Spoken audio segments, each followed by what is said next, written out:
Assalamualaikum, Shalom, Om Swastihotu, Namo Buddhaya. Saya Corin Jessica Utama dengan NIM 2109116061 dari Sistem Informasi Angkatan 2021. Jadi pada kesempatan kali ini saya ingin menjelaskan tentang analisis strategi PT Nestle menuju perusahaan makanan terbesar di Indonesia.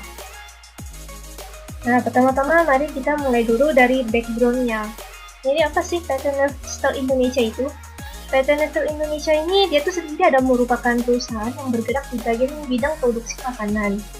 Nestle Indonesia adalah anak perusahaan dari Nestle SA yang berkantor pusat di Vevey, Swiss.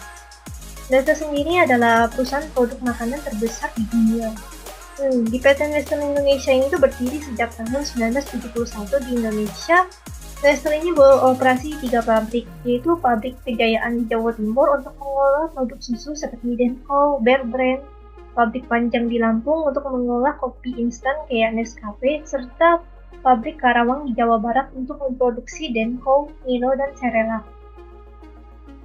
Nah, jadi berdasarkan analisis yang telah dilakukan, saya mendapatkan beberapa kesimpulan. Yang pertama di market position, Nestle ini tuh memiliki posisi perusahaan makanan terbesar di dunia dan pasar yang kuat dengan merek yang dikenal luas dan jaringan distribusi yang baik. Makanya kita kalau ngedengar Nestle ini tuh kayak sudah nggak asing lagi karena memang sudah sangat terkenal. Yang kedua ada business growth. Di sini pertumbuhan bisnis yang konsisten dengan ekspansi produk dan inovasi yang terus-menerus serta diferensiasi produk dan pasar memberikan stabilitas peluang dan pertumbuhan. Yang ketiga ada competitive advantage. Jadi merek yang kuat, jaringan distribusi yang luas, dan inovasi produk yang berkelanjutan, Nestle memiliki keunggulan dalam menciptakan produk yang memenuhi kebutuhan konsumen dan tren pasar. Yang keempat, ada challenge dan opportunity. Jadi dari hasil analisis yang telah saya lakukan, tantangan utama termasuk persaingan yang ketat dan perubahan regulasi. Namun, ada peluang besar dalam pasar produk sehat dan berkelanjutan serta menggunakan teknologi digital untuk pemasaran dan distribusi. Jadi perusahaan Nestle itu memiliki peluang yang sangat besar. Selanjutnya ada Golden Circle dari perusahaan PT Nestle Indonesia. Yang pertama, why atau mengapa? Nestle Indonesia ini didirikan dengan tujuan untuk meningkatkan gizi, kesehatan, dan keaktifan bagi konsumennya. Nestle Indonesia ini tuh berkomitmen untuk meningkatkan kualitas hidup masyarakat dan berkontribusi untuk masa depan yang lebih sehat, serta perusahaan terkemuka dengan bidang gizi, kesehatan, dan keaktifannya. Nah, jadi tuh Nestle ini tuh yakin kalau untuk mencapai kesuksesan dalam perusahaan dalam jangka yang panjang itu tuh, serta meningkatkan manfaat bagi para pemegang sahamnya, perusahaan harus menciptakan manfaat bagi masyarakat. Jadi yang orang di Nestle ini tuh menyebutnya sebagai creating shared value. Selanjutnya bagaimana atau how? Untuk mencapai tujuan tersebut tuh pertama Nestle Indonesia harus fokus dalam mengembangkan dan menyediakan produk yang memenuhi kebutuhan nutrisi dan preferensi konsumen yang terus berkembang. Nestle itu juga harus melakukan penelitian untuk mengembangkan dan menciptakan produk yang lebih sehat dan berkualitas tinggi. Yang kedua, ada menerapkan praktis bisnis yang berkelanjutan, termasuk penggunaan bahan baku yang bertanggung jawab, pengolahan limbah yang efisien, dan penggunaan jejak karbon. Nestle berkomitmen untuk menjaga kelestarian lingkungan. Yang ketiga, berkolaborasi dengan masyarakat, pemerintah, dan organisasi lainnya untuk mendukung program kesehatan dan nutrisi pendidikan, serta memberdayakan ekonomi. Terus yang terakhir, ada mengadopsi standar kualitas tinggi dalam setiap aspek operasional dan produksi hingga distribusi. Jadi Nestle itu menerapkan teknologi canggih dan proses yang ketat untuk memastikan bahwa setiap produk yang dihasilkan itu aman dan berkualitas. Selanjutnya, what atau apa? Jadi melalui visi dan metode yang digunakan Nestle Indonesia, PT Nestle Indonesia ini menciptakan berbagai produk dan makanan minuman dirancang untuk memenuhi kebutuhan nutrisi dan preferensi konsumen, termasuk makanan bayi, susu dan produk susu, kopi dan minuman, terus masih banyak lagi lainnya. Jadi dengan produk-produk ini tuh konsumen bisa merasakan manfaat dan nutrisi yang baik untuk konsumsi berkelanjutan, yang semuanya itu didukung oleh layanan pelanggan yang ramah dan profesional. Nestle Indonesia akan menjadi pilihan utama dan standar dalam distribusi makanan dan minuman. Selanjutnya Pestle Framework. Sebelum itu saya mau jelaskan. Jadi Pestle Framework itu apa sih? Jadi Pestle Analysis itu kayak metode manajemen risiko yang digunakan untuk mengevaluasi lingkungan eksternal bisnis. Nah, jadi di sini pertama ada political, ekonomik, sosial, teknologikal, environment, dan legal. Di political ini tuh pertama ada kebijakan pemerintah mengenai regulasi kesehatan dan keamanan, stabilitas politik di Indonesia juga termasuk. Selanjutnya ekonomik. Di sini tuh ada pertumbuhan ekonomi di Indonesia, itu juga masuk. Habis itu tingkat inflasi daya beli konsumen, dan kondisi pendapatan konsumen. Untuk sosial, perubahan daya hidup dan preferensi konsumen terhadap produk sehat, kesadaran konsumen terhadap kesehatan, serta perubahan gaya tren hidup yang mempengaruhi kebiasaan konsumsi. Selanjutnya, teknologikal. Di sini pertama ada inovasi teknologi dalam produksi, pengembangan produk dan distribusi. Terus ada penggunaan teknologi untuk pemasaran seperti aplikasi seluler dan media sosial. Selanjutnya environment. Di sini kebutuhan dan praktik bisnis yang berkelanjutan dan yang ramah lingkungan. Terus regulasi kesehatan dan keamanan pangan. Untuk yang legal, kepatuhan terhadap regulasi perlindungan data, label makanan, dan persaingan usaha. Next. Di sini ada Porter 5 Force. Jadi Porter 5 Force itu tuh dia merupakan sebuah metode yang digunakan untuk mengetahui kekuatan industri berdasarkan faktor-faktor eksternal perusahaannya.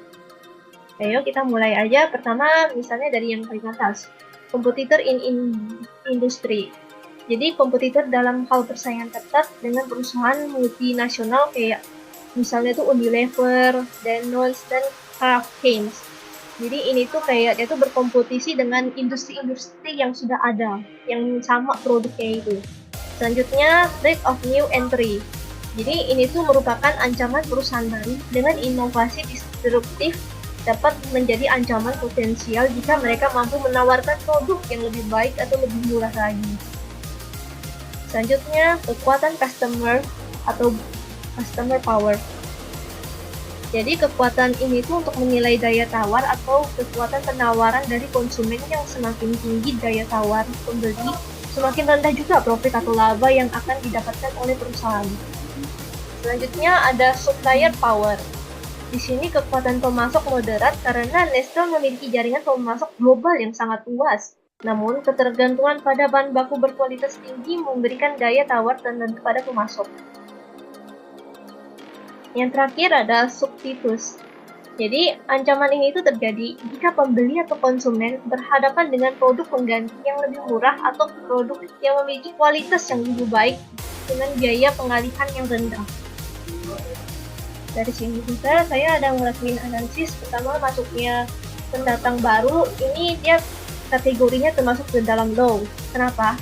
Karena perusahaan pendatang baru ini tuh juga memiliki hambatan tinggi kayak persyaratan modal yang besar, regulasi, perizinan yang ketat dari pemerintah, sama loyalitas pelanggan tinggi membuat pendatang baru itu sulit untuk bersaing. Kayak misalnya kan kalau ada produk baru kan, tapi kita masih lebih pilih produk yang kita kenal gitu. Nah, jadi ini termasuk dalam kategori low, tidak terlalu berpengaruh untuk perusahaan Nestle. Selanjutnya ada daya tawar menawar pembeli. Ini tuh tinggi. Nah, yang pertama banyak pilihan produk. Jadi karena banyak pilihan produk di pasaran, itu tuh memberi pembeli itu daya tawar yang tinggi karena kayak banyak pilihannya. Ini termasuk dalam kategori high. Terus sensitivitas harga. Konsumen ini tuh sensitif terhadap harga dan mencari produk dengan harga yang baik. Nah, jadi ini bisa masuk ke dalam kategorinya high. Selanjutnya daya tawar menawar pemasok. Ini saya kategorikan dalam low. Yang pertama, karena jaringan pemasoknya global yang luas itu memberi Nestle pilihan untuk negosiasi. Terus ada kekuatan daya tawar yang rendah. Jadi kayak pemasok ini tuh umumnya memiliki kekuatan tawar yang rendah karena banyaknya pesaing. Selanjutnya, ancaman produk substitusi. Jadi ada beberapa produk substitusi yang tersedia kayak produk impor atau produk lokal dari daerah lain. Ini kategorinya low. Selanjutnya, persaingan antar pesaing yang sudah ada, itu dalam kategori hype. Yang pertama, persaingan ketat dengan multinasional lain kayak Unilever, Danone, dan Crown Heights. Jadi kayak nggak cuma Nestle yang sudah besar gitu, juga masih banyak lagi yang lainnya. Ini kategorinya medium. Terus ada persaingan harga yang ketat karena banyaknya pedagang yang menawarkan produk serupa. Nah, itu juga bisa gawat. Jadi ini dalam kategorinya saya masukin ke dalam hype. Selanjutnya ada value chain analysis. Nah, jadi apa itu value chain analysis?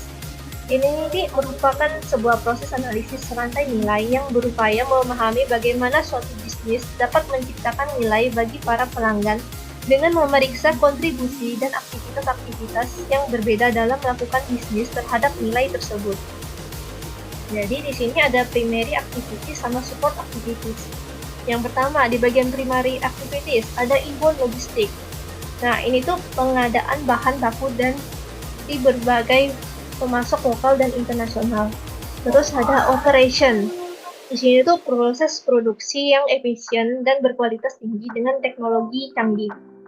Selanjutnya ada outbound logistik. Di sini tuh distribusi produk melalui jaringan distribusi yang luas dan efisien serta manajemen gudang. Terus ada marketing dan sales. Pertama ada branding promosi, yang kedua ada menggunakan berbagai saluran pemasaran termasuk digital untuk menjangkau lebih banyak lagi konsumen. Nah, yang terakhir di bagian primary activities, after sale efficiency. Di sini itu ya lakukan layanan pelanggan sama program loyalitas untuk meningkatkan retensi pelanggan dan membangun hubungan jangka panjang. Kayak misalnya contohnya gini, kita beli berapa terus dapat reward gitu. Selanjutnya support activities. Yang pertama ada frame infrastruktur. Jadi manajemen kepemimpinan yang efektif dan strategi bisnis yang jelas. Yang kedua pengelolaan keuangan yang baik. Selanjutnya human resource management. Jadi perekrutan tenaga kerja dan pelatihan berkelanjutan untuk mengembangkan keterampilan dan kompetisi karyawan. Yang kedua ada program kesejahteraan karyawan untuk meningkatkan motivasi dan produktivitas. Selanjutnya teknologi. Di sini itu pengembangan dan pemeliharaan sistem informasi yang mendukung operasional dan pengambilan keputusan. Yang terakhir ada procurement. Di sini itu pengelolaan rantai pasokan untuk mengurangi biaya dan meningkatkan keandalan. Next, kita masuk ke dalam Pareto analysis. Nah, jadi Pareto analysis ini apa sih? Pareto analysis ini tuh menyatakan bahwa 80% manfaat atau hasil suatu proyek itu dicapai dari 20% pekerjaan atau sebaliknya, 80% masalah itu bisa ditelusuri ke 20% penyebabnya. Nah, jadi kayak melalui analisis Pareto di atas menunjukkan 80% dari efek berasal dari 20% penyebab. Nah, ini contohnya itu analisis Pareto Indonesia tentang polutan konsumen, kualitas produk, harga, layanan, dan lainnya. Jadi ini saya akan menjelaskan contoh penerapan Pareto analisis pada PT Nestle Indonesia. Jadi misalnya PT Nestle Indonesia Samarinda ini menerima 120 keluhan konsumen dalam setahun.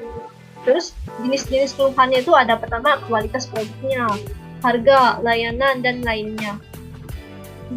Nah, untuk melakukan Pareto analisis, langkah pertama yang harus kita lakukan itu pertama menghitung persentase pengaduan untuk setiap kategori mengurutkan dari yang tertinggi hingga yang terendah. Jadi yang pertama, kualitas produk. Ini kita ubah ke persen. Jadi hadiah itu 45%, harganya 27%, untuk layanan 18%, dan yang lainnya ini 9%. Untuk langkah kedua, menghitung presentasi kumulatif untuk setiap kategori. Jadi dari persentase yang kita dapat ini, kita hitung lagi ke presentase kumulatifnya. Nah, jadi yang dari tabel ini itu bisa dibuat untuk diagram Paretonya. Jadi, yang untuk presentasi kumulatifnya ini tuh dia itu menunjukkan nih 80% penyebab yaitu kualitas produk. Ya. Selanjutnya langsung saja saya lanjut ke bagian tone analisis. Di sini di tone analisis ini ada strengths, weakness, opportunity, threat. Nah, di sini tuh juga ada lagi strength dan opportunity, weakness dan opportunity, strength dan threat, dan weakness serta threat. Yang pertama, apa sih kekuatan yang dimiliki Nestle ini tuh? Nah, jadi Nestle itu dia memiliki reputasi merek yang sangat kuat, jaringan distribusi global, serta inovasi produk yang berkelanjutan. Terus apa kelemahannya dari perusahaan Nestle Indonesia ini? Yang pertama, ada biaya produksi yang tinggi, terus ketergantungan pada produk unggulan. Yang bagian opportunity, jadi di perusahaan Nestle Indonesia ini dia memiliki peluang dalam pasar yang berkembang di Indonesia serta digitalisasi atau e-commerce. Untuk ancamannya, persaingan yang ketat serta fluktuasi ekonomi. Nah, jadi dari strength dan opportunity yang kita dapatkan, maka bisa kita buat exploit itu memanfaatkan reputasi merek untuk memperluas pasar, terus inovasi produk berbasis kesehatan dan berkelanjutan. Nah, selanjutnya dari weakness dan opportunity yang kita dapatkan bisa dihasilkan peningkatan efisiensi melalui inovasi teknologi serta pemanfaatan tren digitalisasi untuk pemasaran dan penjualan. Selanjutnya strength dan threat. Jadi dari kekuatan yang serta ancaman yang kita dapatkan, maka hasil analisis yang didapatkan itu menggunakan jaringan distribusi untuk menghadapi persaingan.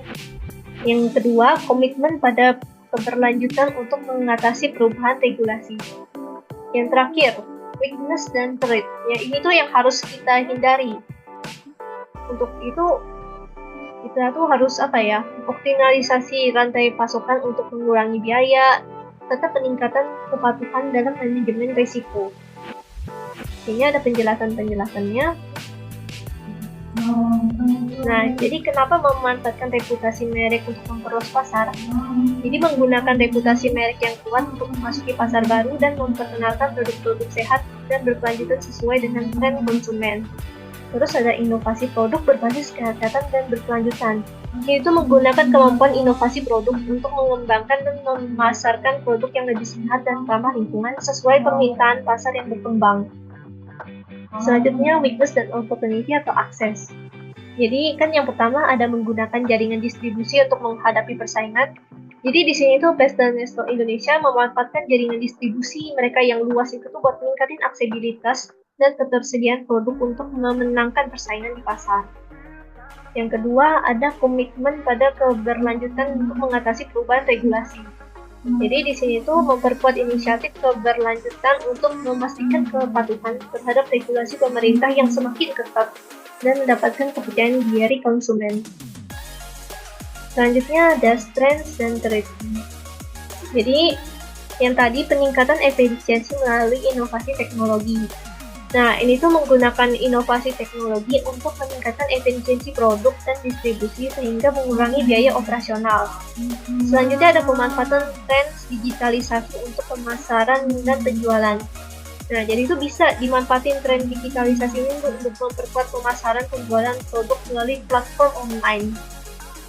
Jadi makanya kita tuh sering ketemu kan iklan-iklan apa gitu produk dari online.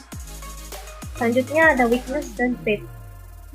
Yang pertama, optimalisasi rantai pasokan untuk mengurangi daya.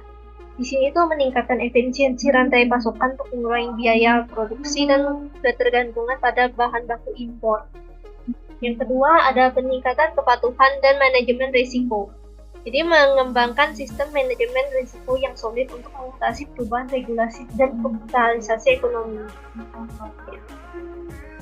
Selanjutnya, porter generik strategis. Di sini pertama ada cost leadership.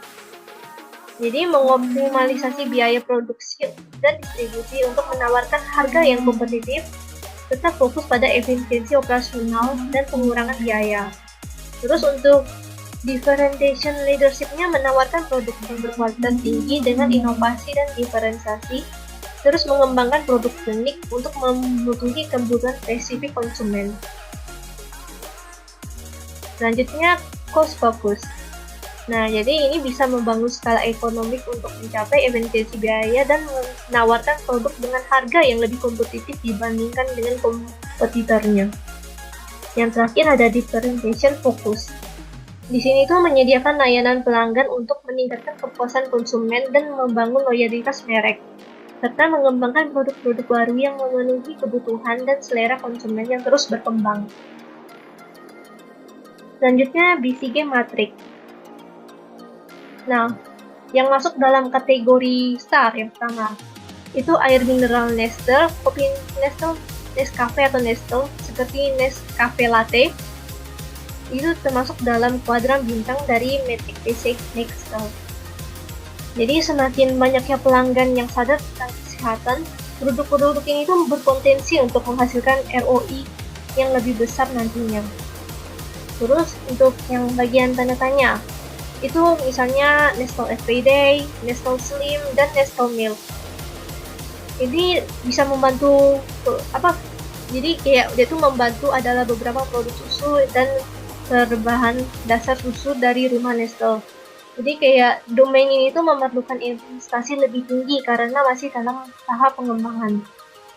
Selanjutnya Casco atau sapi perah. Ini tuh contoh produk dari Nestle tuh kayak mie Maggi Nestle, Nescafe, dan coklat populernya kayak KitKat Munch dengan mangsa pasar sebesar 80-85%. Jadi kayak produk-produk ini tuh bisa monopoli pasar semu dan memiliki loyalitas pelanggan yang tinggi. Kalau untuk yang masuk ke bagian dog, itu Nestle Milo dan Coco Crunch. Selanjutnya MC Farland Grid Analysis. Yang pertama, turnaround system atau high potential. Di sini ada teknologi baru untuk meningkatkan efisiensi produk dan inovasi produk. Yang kedua, bagian strategi. Di sini sistem informasi untuk manajemen rantai pasokan dan pengembangan produk. Yang ketiga ada support system. Jadi dia tuh sistem pendukung untuk administrasi dan keuangan. Yang keempat, factory system. Di sini sistem informasi untuk operasi sehari-hari dan distribusi. Nah, jadi di sini untuk rekomendasi sistem informasi perusahaan untuk 5 tahun ke depannya, yang pertama ada terapkan manajemen hubungan pelanggan atau CRM. Jadi kayak sistem CRM yang kuat akan memungkinkan Nestle memusatkan data pelanggan, melacak interaksi, dan mendapatkan wawasan yang lebih untuk perilaku pelanggan. Nah, jadi itu kayak hal ini meningkatkan layanan pelanggan, mempersosialisasi kampanye pemasaran, dan mendorong loyalitas pelanggan. Untuk implementasi dari ini tuh di tahun pertama. Terus, adopsi sistem perencanaan sumber daya perusahaan atau ERP. Di sini, sistem ERP berbasis cloud akan meningkatkan efisiensi operasional, mengurangi biaya TI, dan meningkatkan stabilitas. Hal ini merampingkan proses mengoptimalisasi alokasi sumber daya dan mendukung rencana pertumbuhan Nestle. Untuk implementasinya di tahun kedua. Yang ketiga, mengoptimalisasi bisnis dan big data serta analitik prediktif. Jadi itu kayak memanfaatkan data dari machine learning untuk memprediksi pergerakan pasar, mengidentifikasi pola preferensi konsumen, dan merancang strategis permintaan yang efektif, memaksimalkan keuntungan. Jadi kayak risikonya itu berkurang. Untuk implementasinya di tahun ketiga. Selanjutnya yang terakhir, gunakan Internet of Things atau IoT untuk meningkatkan visibilitas dan keterlacakan produk. Teknologi IoT ini dapat memberikan data secara real-time tentang lokasi, kondisi, dan penggunaan produk. Hal ini akan meningkatkan visibilitas rantai pasokan, mengurangi pemborosan makanan, dan meningkatkan keamanan produk.